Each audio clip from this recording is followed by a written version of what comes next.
Áldott szép napot kívánok mindenkinek!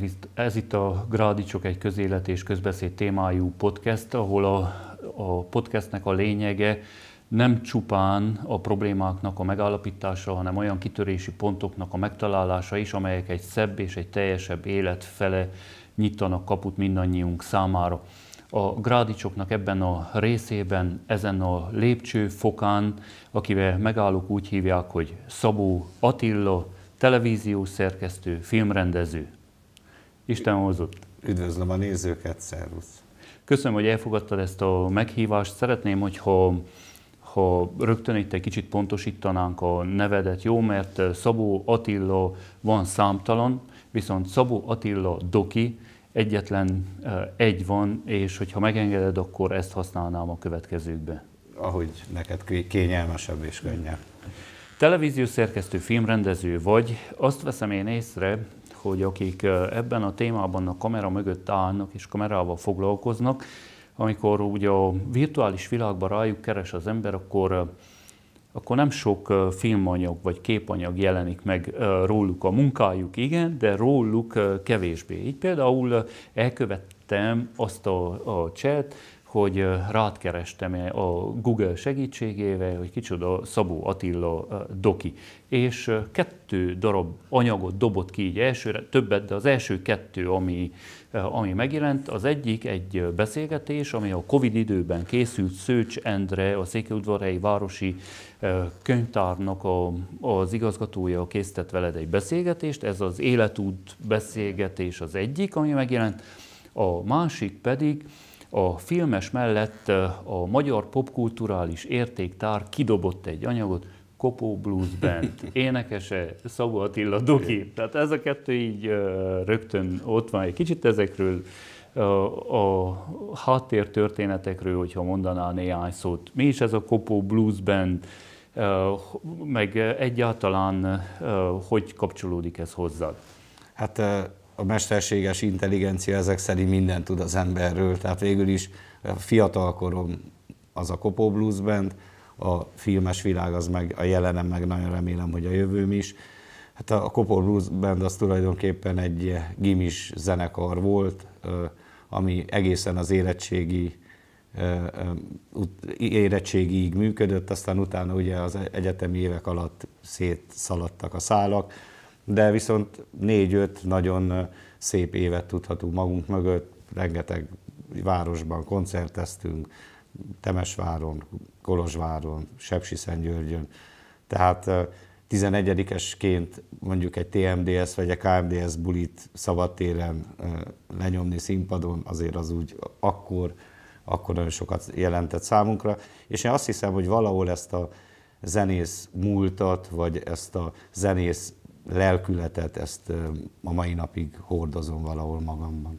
És erre a Kopó Blues Band zenéjére csápoltunk egyébként, velem egyidősök is abban az időben, mert amikor a Kopó Blues Bandnek koncertje volt Székelyudvarhelyen, az azért egy esemény volt. A zene mellett foglalkoztál több mindennel, többek között a zeneszöveg, irodalom, ezek így összekapcsolódó témák. A 90-es évek elején, 90-ben a suli újságot szerkesztettél, és ezt, hogyha jól tudom, akkor ilyen írógépen csináltad. Igen.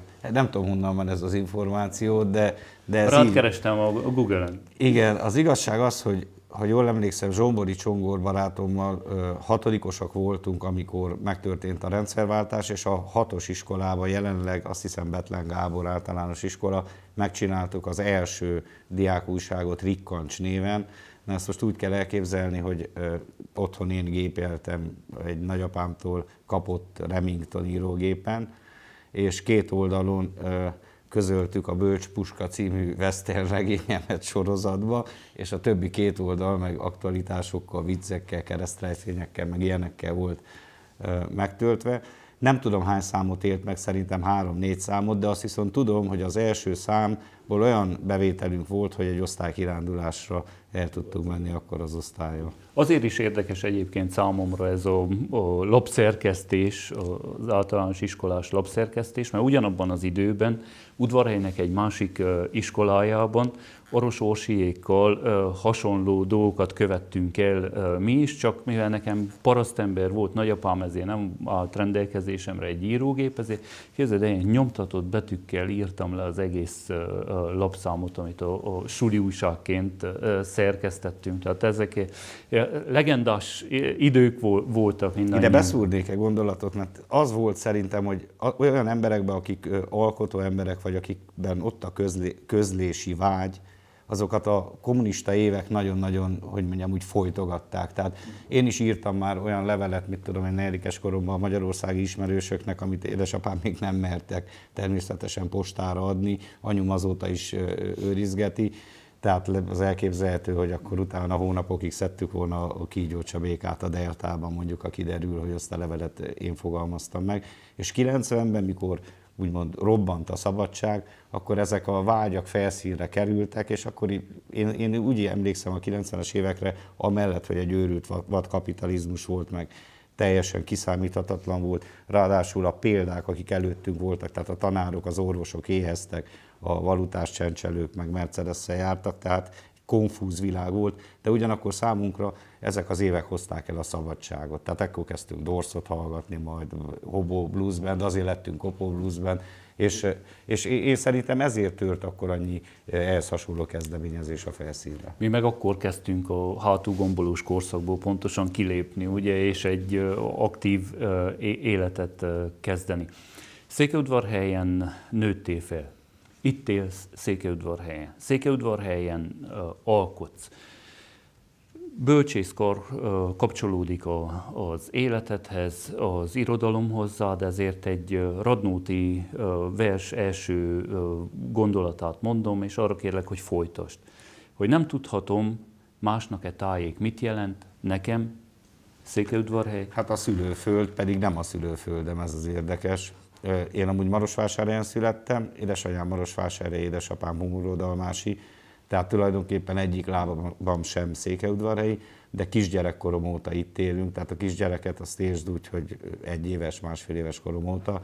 A nyarakat azokat gyakran töltöttük, főként Marosvásárhelyen, de Humorodalmáson is sokszor, tehát ezek a szálak erősen élnek mind a mai napig bennem, de ha valaki megkérdi, hogy mi számomra Székelyudvarhely, akkor azt mondom, hogy a szülőföldem, a szülővárosom.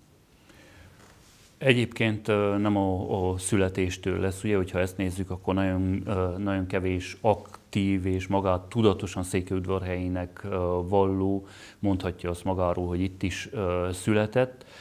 Én is például abban a helyzetben vagyok, hogy én Udvarhelyen születtem, így tartom és így mondom, bár akkor a szülészet a mostani múzeumnak a helyén volt, ami ugye Betlenfalvának az első épülete. Tehát gyakorlatilag Betlenfalvi születésűnek kellene azonosítanom magamat, mint olyan, de a lélek és a tudat az egészen másként működik. A szülőföld. És ez a szülőföld a filmjeidben kitágul. Nem csak Székelyudvarhely tartozik hozzá, hanem a munkáid révén a szülőföldnek sok-sok árnyalatát, képét, aspektusát megmutatod. Most azt mondom, hogy csapjunk a lovak közé, és a szülőföldből egy olyan részt emelek ki, ami egyébként egy csomó embert foglalkoztat. Tegnap este láttam az Indexen a Bölöni az erdélyi legenda Verk filmjét, és ezt írják róla. Mintegy 2 évnyi forgatás és 1 évnyi stúdiómunka után lassan megérkezik a mozikba a Bölöni film, amelyet talán a legegyszerűbb számokban leírni. 12 nyelv, 12 ország, több mint fél száz európai város, mintegy 50 megszólaló, tucatnyi világsztár. Kollarik Tamás mellett, Doki, te vagy az egyik rendezője, vagy a rendezője ennek a filmnek. Pontosítsd jó, hogy ez konkrétan hogy is van. Az első mozifilmet. Mindenre kíváncsiak vagyunk. Az egy dolog az első mozifilm, de hogy Bölöni Lászlóról készül, ez szerintem a legnagyobb öröm számomra.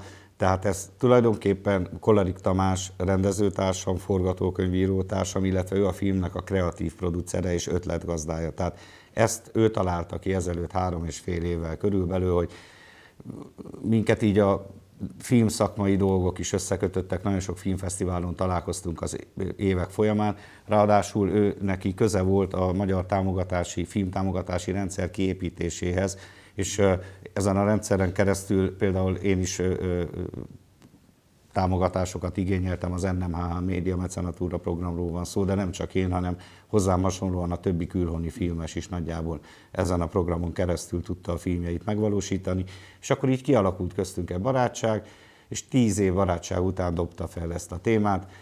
Én elsőre azt mondtam, hogy hát, hogyha ezt meg tudjuk csinálni, az egy világszenzáció lehet akár, és akkor egy olyan 2,5 hónap levelezgetés, portolózás után sikerült elérni azt, hogy Bölöni válaszolt nekünk, és akkor elindult egy párbeszéd, eleinte levélben, majd aztán telefonon, utána találkoztunk személyesen, és a legnagyobb dolog az volt, hogy sikerült ezt a, hogy mondjam, nagyon maximalista, ugyanakkor egy nagyon jó lelkű és jó szívű embert meggyőzni arról, hogy mi vagyunk az a stáb, akire érdemes rábízza azt, hogy az életéből készítsenek egy moziban sugárzó, tehát egy mozi sugárzásra gyártott filmet. Mi kellett egyébként ahhoz, hogy ezt így megérezze? Ez ugye a dokumentumfilmeknél is foglalkoztat engem ez a kérdés, hogy mi kell ahhoz, hogy az, akit megkeresel, úgy beleegyezzen, és azt mondja, hogy igen, veled ezt megcsinálom. Tehát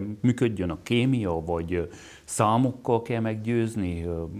Mire van szükség? Sok minden számít. Ezért szoktam mondani, hogy a legnehezebb az első sikeres dokumentumfilmet elkészíteni. Mert miután az ember elkészít egy pár jó filmet, és mondjuk ismerik, vagy utána lehet nézni, meg tudják nézni a munkáit, valahol a munkák azok visszaigazolnak. És szerintem Bölöni esetében is ez történt, hogy kicsit utána ment, hogy ki vagyok én, ki Kolarik Tamás, ki mit csinált eddig, milyen munkái jelentek meg, és úgy látta, hogy ez a két szempont, vagy ez a két szemszög olyan jól kiegészíti egymást, hogy érdemes, és egyensúlyba fogja tartani ezt a történetet, és ez így is lett. Tehát én nagyon-nagyon örülök, hogy nem egyedül az én vállamra nehezedett ennek a filmnek a rendezésének a nyomása, hisz voltak olyan helyzetek, ahol biza egy külső szem jó volt, hogy néha kirángasson engem, aki ugye nagyon gyerekkorunkban Bölöni számunkra az volt, mint most Cristiano Ronaldo vagy Messi a mostani tínédzserek, fiatalok számára. Tehát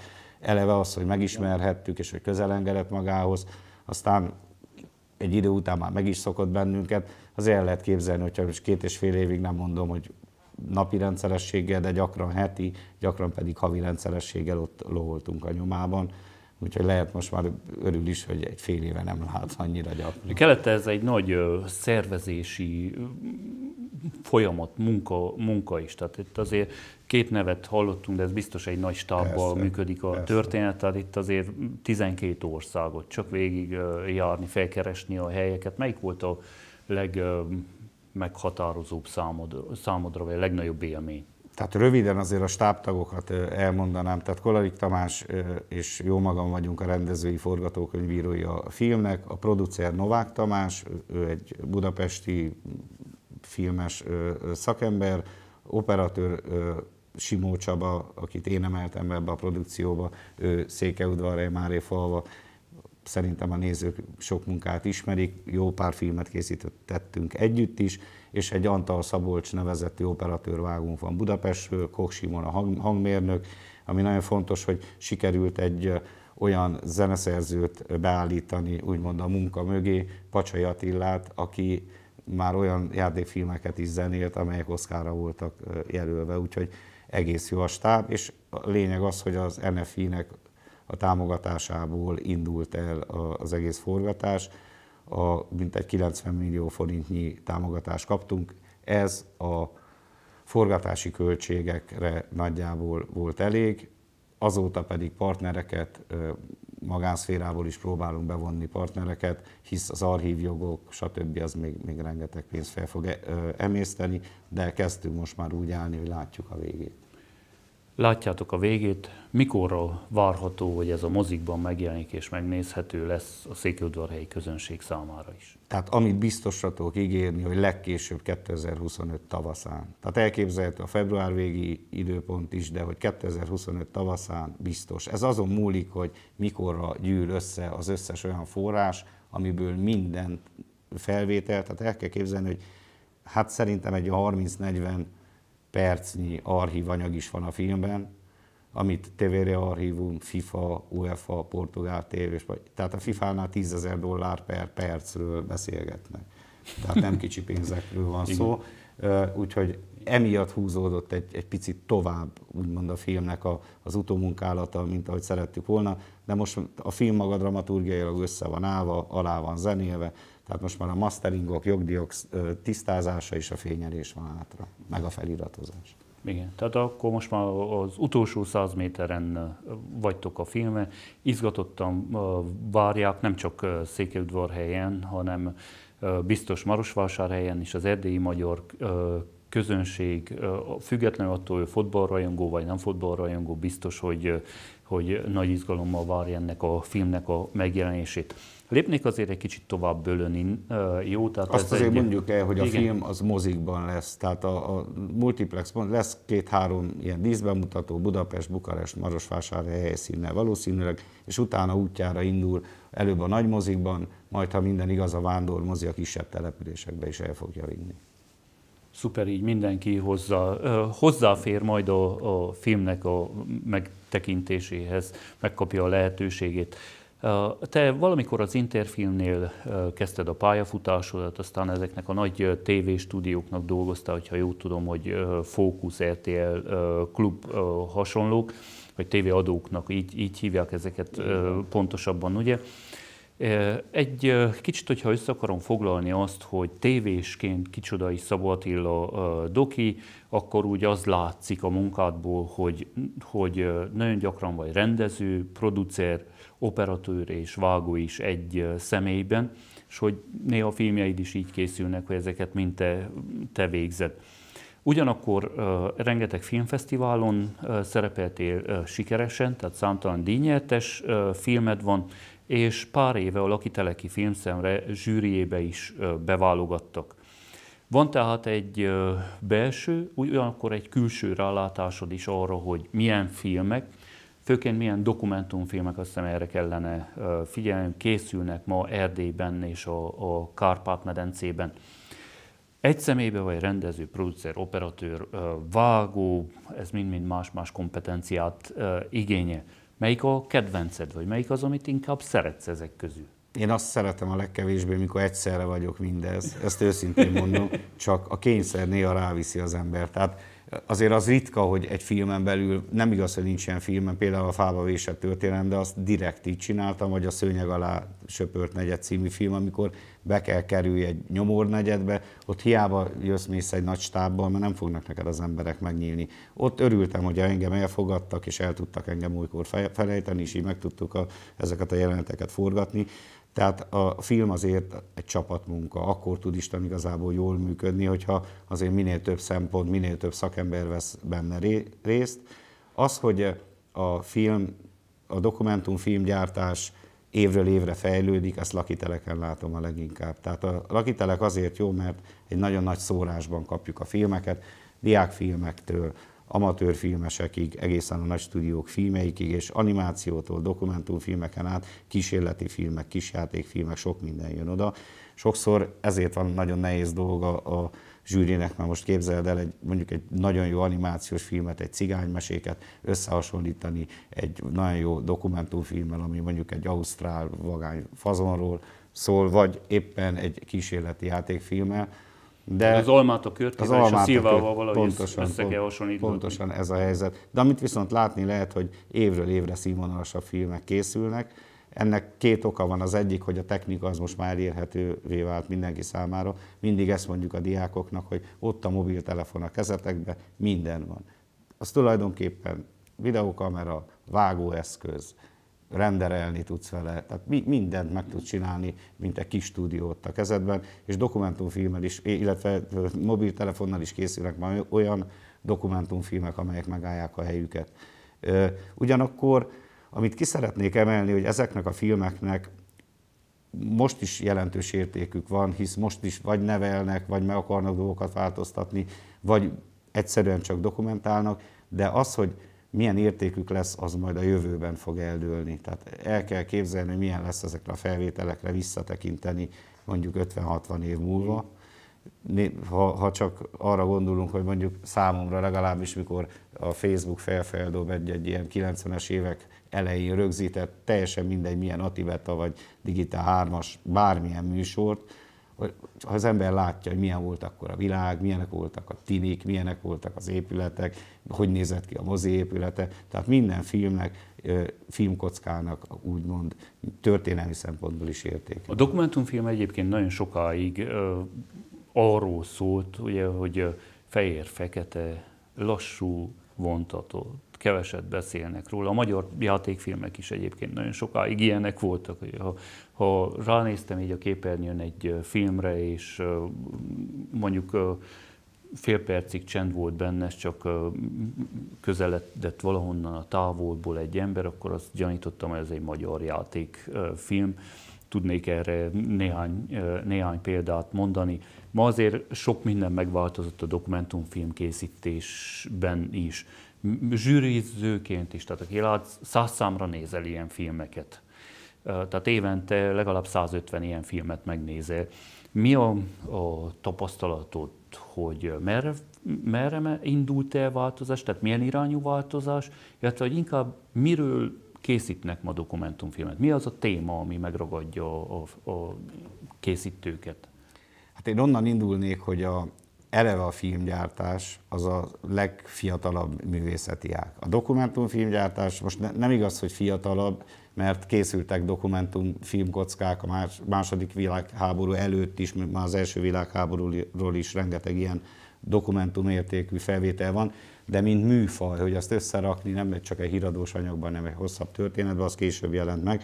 Emiatt a dokumentumfilm, amiről te beszéltél, az tulajdonképpen az a kőkorszak, amiről beszélgetünk. Most, hogyha dokumentumfilmekről beszélünk, hisz ez egy gyűjtőfogalom, ebbe beletartozik a National Geographic-tól a Discovery és a Reality és az összes ilyen csatornának mindenfajta műsora, a természetfilmektől kezdve a reality show-n át, mit tudom én, milyen arany után való kutakodást bemutató dokumentumfilmekig. Tehát én szerintem új reneszánsza van a dokumentumfilmnek, vagy illetve reneszánsza van a dokumentumfilmnek, és a témák az pedig én szerintem az a rendező egyéniségén múlik, és itt nagyon fontos az, hogy van olyan rendező, aki bármilyen témához nyúl, azt tudja úgy tálalni, hogy az ember számára érdekes legyen. Mondjak egy példát, például Vargyasi Levente, Kovászna megyei sepsiszentgyörgyi kollégám, ő például tehenesekről,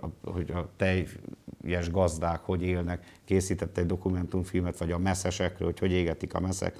Mikor leültünk zsűrizni, nekem az első gondolatom az volt, hogy hát ez biztos egy unalmas film lesz, és hihetetlen érdekes filmeket tud csinálni ilyen témákból. De én viszont azt vallom, vagy például Zsigmond Attila barátom a történelmi tematikába, Így veszett el Erdélyország címmel szenzációs történelmi filmeket készített. De a téma is azért meghatározza azt, hogy tud kialakulni ez a kapcsolat közted és a nézőközönség között. Tehát egy olyan téma, ami érdekli a nézőközönséget, sokkal könnyebben feldolgozható. Például sokkal kíváncsibb az ember arra, hogy élhetnek az emberek a Budvár negyedbe, mint hogy milyen képkiállítás van a Kossuth utcában, bármikor be lehet kopogtatni és meg lehet nézni. Ja, a forgatókönyvírásnak az atya, Egri Lajos is azt írta, hogy abban a pillanatban, amikor az olvasó, néző azonosulni tud a szereplővel, és az azonosulás megtörténik, onnantól kezdve lesz érdekes számára minden, ami abban a történetben benne van. És hogy premisszája kell legyen a filmnek, nagyon fontos, tehát hogy valahonnan, valahova el kell jutni, és azt az ember azért nagyjából előre tudja. Itt annyit szeretnék beszúrni, hogy talán mondhatjuk azt, hogy Sára volt az első, aki ilyen szituatív dokumentumfilmekkel próbálkozott, és aztán itt a 90-es években sajnos Zenglicki, ha jól emlékszem, így hívták, ő fiatalon meghalt, utána meg Bálint Artúr, és ezen az úton, vagy ezen az útvonalon, nyomdokokon próbálunk mi is egyre inkább elmélyülni ebben a világban is, ami én legalábbis nekem a kedvenc műfajom, tehát amikor úgy próbálunk dokumentumfilmeket csinálni, hogy szituációkból, jelenetekből építkezünk kizárólag, és amikor leül a néző, ő tulajdonképpen egy játékfilmet lát, ami valóságelemekből van felépítve. Tehát nem az történik, hogy van egy konkrét forgatókönyv, amit te betűről betűre betartva a rendező tulajdonképpen vászonra viszi, hanem van egy elképzelés a fejünkben, hogy mit szeretnénk, van egy premissza, Egri Lajost idézve, és akkor megpróbáljuk azt a valóság elemeiből felépíteni. Ez sokkal több munkát igényel, de az a tapasztalat, hogy a végén egy sokkal filmesebb, hatásosabb, természetesebb alkotás szokott születni. Egyébként úgy tudom, cáfolj meg, hogyha ez nem igaz, hogy az erdélyi filmesek, dokumentumfilmesek, akik most olyan alkotásokat tesznek le az asztalra, amelyekkel díjakat nyernek, többnyire autodidakta módon tanulták meg ezeket a dolgokat. Te is egy másik pályáról kerültél a filmhez közel, tehát mondjuk bölcsészkaron tanultál olyasmit, hogy tud építkezni egy film, hogy hogyan legyen íve egy filmnek, vagy egy történetnek, hogy illeszkedik hozzá a kép és a hang, mire kell odafigyelj, hogy a zene alá támassza a mondani valót, vagy honnan hozod ezeket? Vagy utólag, tehát elkezdted autodidakta módon, és utólag tanultál bele ezekbe? Szerintem, tehát a film az valahol mindent magába foglal, mindent ötvöz. A zenétől, tehát alapból egy forgatókönyvvel kezdődik, még hogyha szituatív dokumentumfilmről beszélünk, akkor is azért egy vázlatos forgatókönyvet fel kell írni. Ha meg mondjuk egy forgatókönyv alapján készülő dokumentumfilmről, akkor meg a forgatókönyv az alapja, tehát kell írni. Az, hogy milyen zenék kerülnek rá, ha nem is szerkeszted a zenét, de azért el kell döntsd, hogy az oda talál-e, vagy esetleg mit változtasson a zeneszerző. Tehát én azt mondanám inkább, hogy egy kicsit minden innen hoztam magammal, mielőtt elkezdtem ezzel foglalkozni.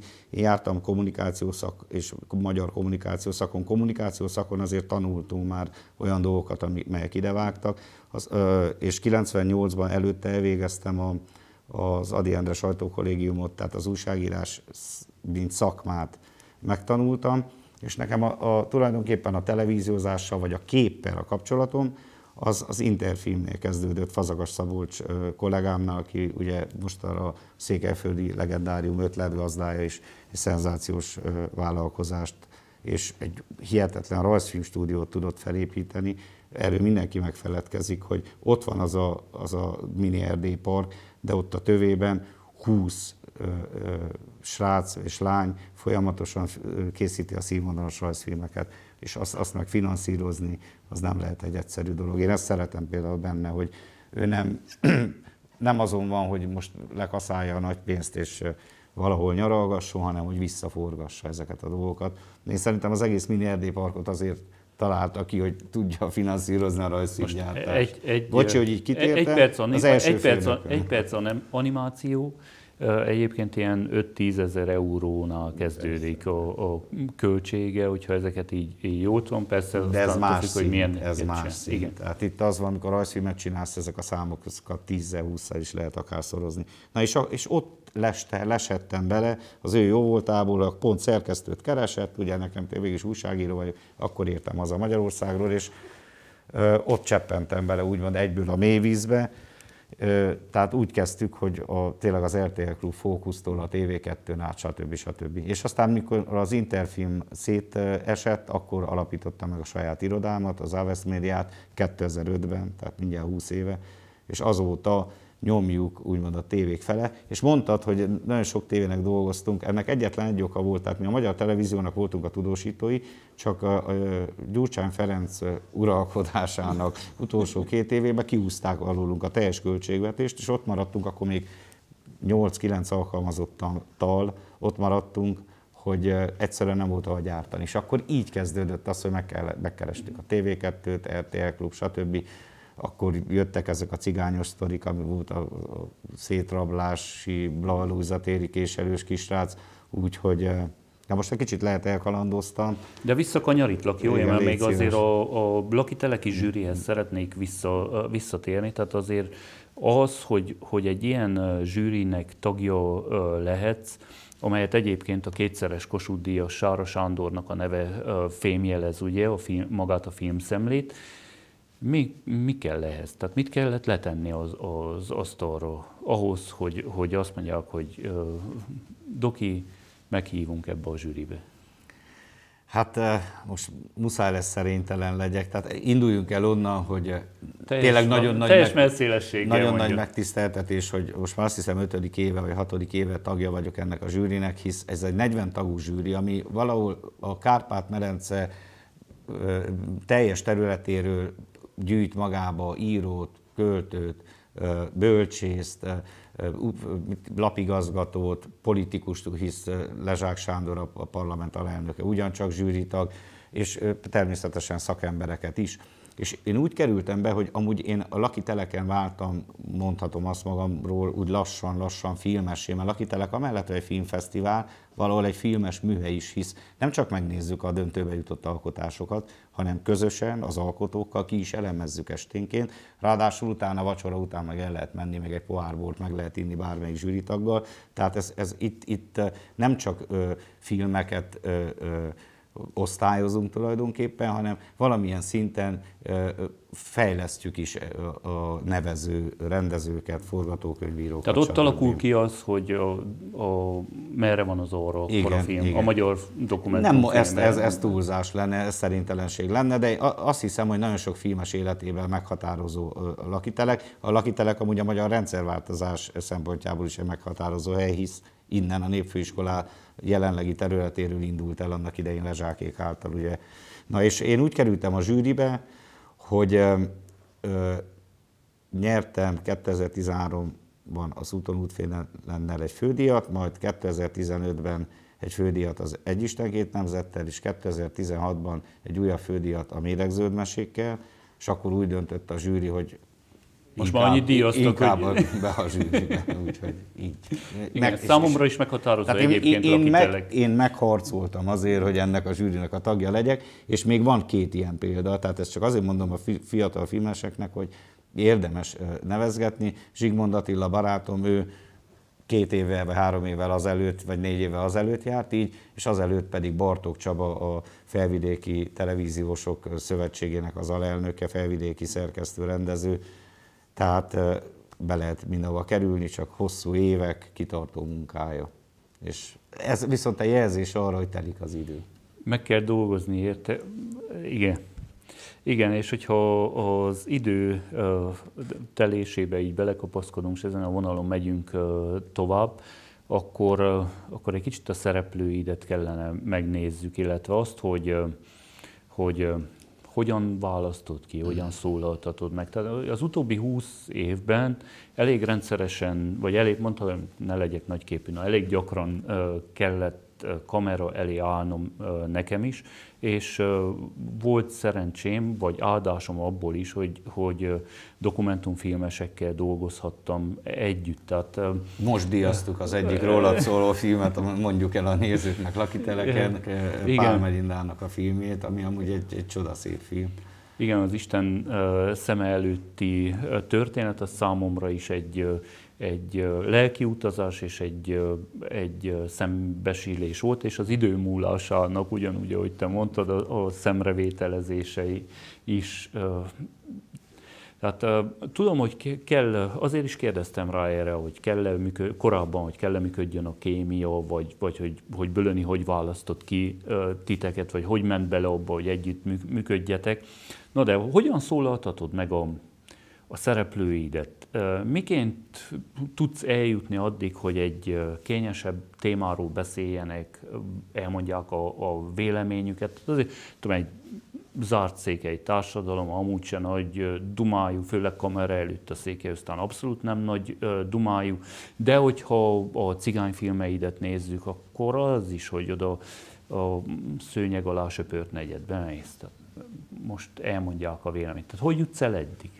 Hát én mindig is azt mondtam a nálam dolgozó szerkesztő riportereknek, hogy a riporternek a legfontosabb dolga az, hogy mindenkivel megtalálja a közös hangnemet. Tehát tudd, hogy hogyan kell beszélni egy juhásszal, hogyan kell beszélni egy politikussal, akit mondjuk éppen azzal vádolsz, hogy ellopta a városnak a kasszáját, és hogyan kell szóba állni mondjuk egy idősebb tudós emberrel, vagy egy hölgyel, stb. Tehát a legfontosabb az alannyal találd meg a hangot. Ha megtaláltad a hangot, akkor már el tudod mondani azt neki, hogy mit akarsz, és a következő lépés, ami elengedhetetlen ahhoz, hogy film készüljön, hogy elérd nála azt, hogy bízzon benned. És akkor innentől kezdve már kinyílnak a dolgok. Nekünk azért van, én azt mondom, valamilyen szinten könnyű dolgunk, mert a mi filmjeinkben mindenki önmagát adja. És nincs az a színész, aki jobban eljátszik téged, mint te, amilyen vagy a valóságban. Főleg, hogy jó színész nagyon kevés van, ezt is tudjuk jól. Tehát teljesen más volt mondjuk Hans Hedrichel, aki a civilként harcol a famafia ellen, forgatni, meg vele megtalálni a hangot, mint mondjuk tényleg a Budvár negyedben.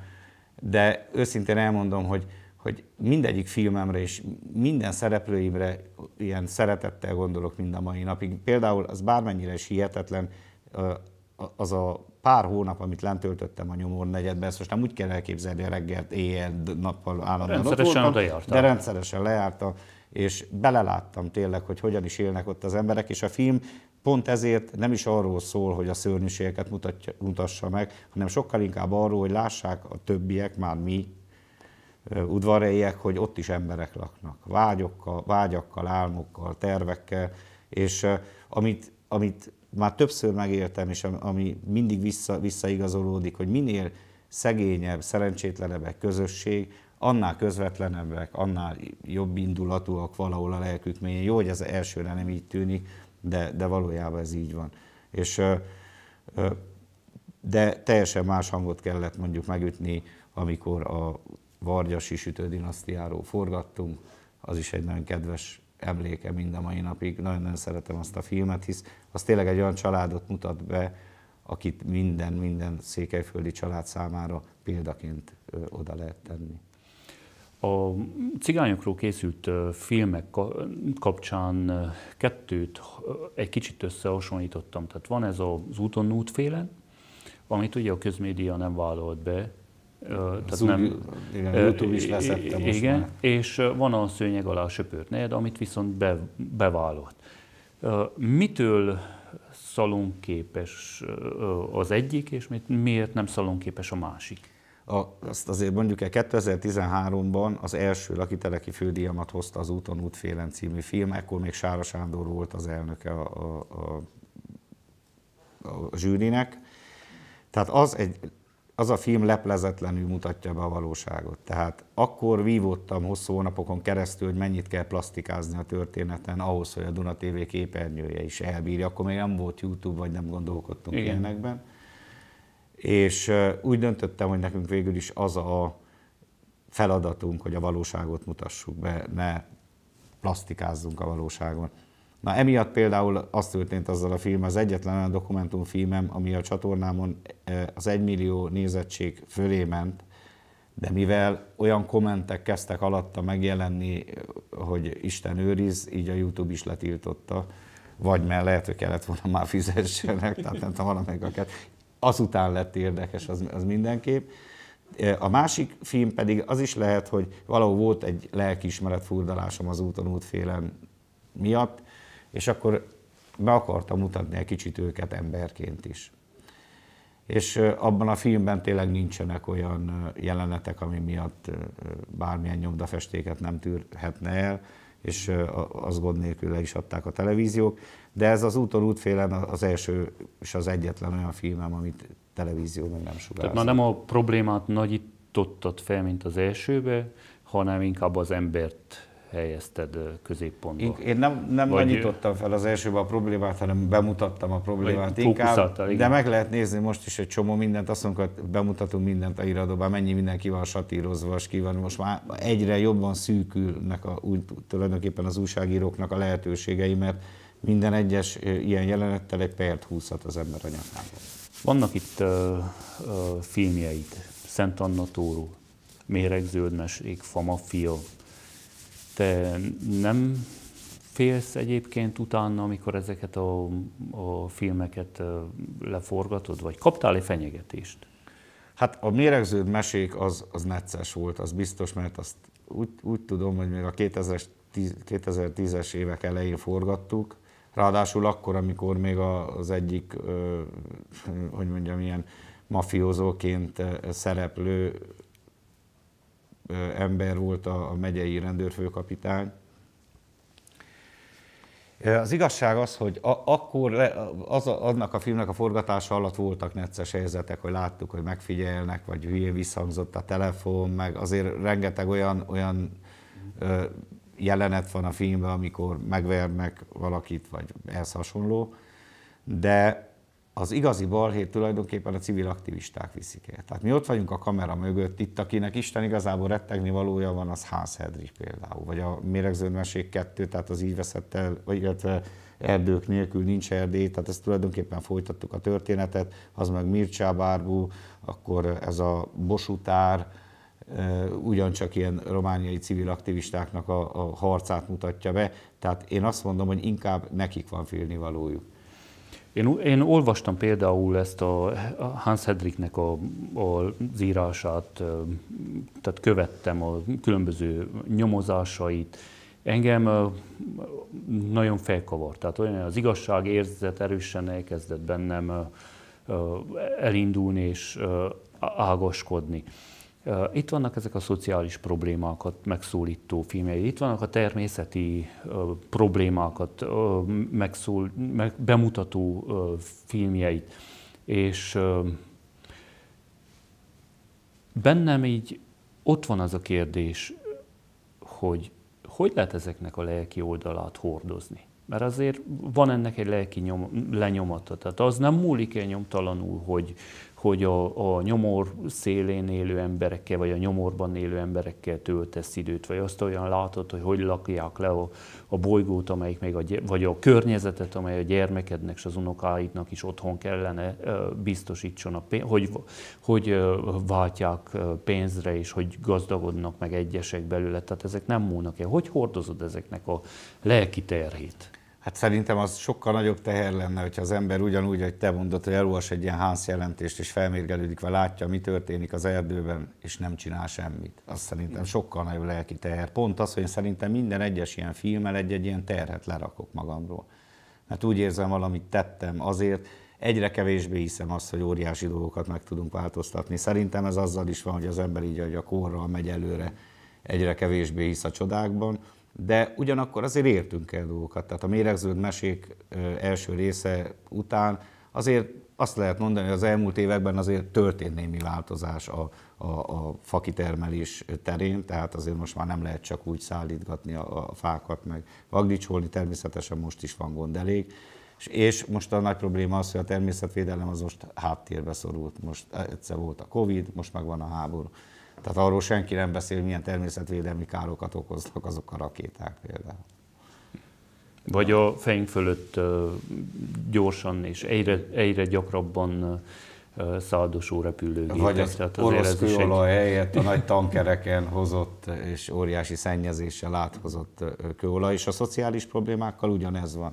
Tehát szerintem amellett, hogy nekünk szórakoztatni is kell való, nálam ez mindig első szempont, hogyha egy filmen például nem sikerül úgy, hogy lássam azt az embereken, hogy végig így nézik, ahol nevetnek, akkor úgy, ahol nevetni kell, nevetnek, ahol sírni kell, sírnak, vagy legalábbis könnyes a szemük, akkor úgy érzem, hogy nem végeztem rendes munkát. Biztos, hogy az eddigi filmjeim közül van ilyen, ami, mit tudom én, nem sikerült úgy, ahogy szerettem volna, de szórakoztatnia is kell a film a nézőt, mert különben nem nézik meg. Tehát, ha meg nem nézik meg, akkor a film nem él. Akkor tegyük keretbe ezt a beszélgetést, jó, és egy utolsó záró kérdésként mondtad, hogy a dokumentumfilm, a filmkészítés elment egy olyan irányba, hogy a játékfilmhez legyen hasonlatos Tehát ma már úgy nézze a néző, úgy kezdjen el felépülni egy dokumentumfilm, hogy a végén, mintha egy játékfilm ez a mi heppünk, mondja mi. Igen. Tehát a szituatív dokumentumfilmek kezdtek újra teret hódítani, de ettől függetlenül nem ez a jellemző. Tehát nem fognak most a Discovery és a National Geographic-on továbbra se ilyen jellegű filmeket látni. De én azt mondom, hogy ez egy olyan irány, amiben úgy lehet tényleg bemutatni a valóságot, ahogy történnek a dolgok. Tehát amikor nem szól bele a rendező.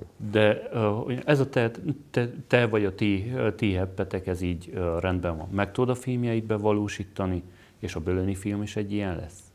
Na most erre jöttem rá, hogy nagyon-nagyon fontos az, hogy a stílust, a műfajt, azt a témához kell igazítani. Tehát például a Bölöni film is szituatív dokumentumfilmes részeket is tartalmaz, de van egy az egészet magyarázó interjúszál is benne, és ebben az esetben ezt lehetetlen lett volna másképpen megcsinálni. Tehát csak abból, hogy filmezzük Bölönit, hogy mit is csinál jelenben, lehetetlen volt lenne kidomborítani azt a múltat, ami mögötte van. Tehát a Bölöni film az ötvözi ezt a két stílust. Ettől függetlenül most a következő filmem, amit ha Isten megsegít, hamarosan el is kezdünk forgatni, az az Abásfalvi cigányzenekarról szól, a Vénhegedű címmel. Ez biztos, hogy szituatív dokumentumfilm lesz. Doki, köszönöm szépen a beszélgetést, a Bölöni filmethez is, és a szituatív dokumentumfilmjeidhez is sikert kívánok. Izgalmas ez a legújabb filmtéma is, amit itt felvetettél.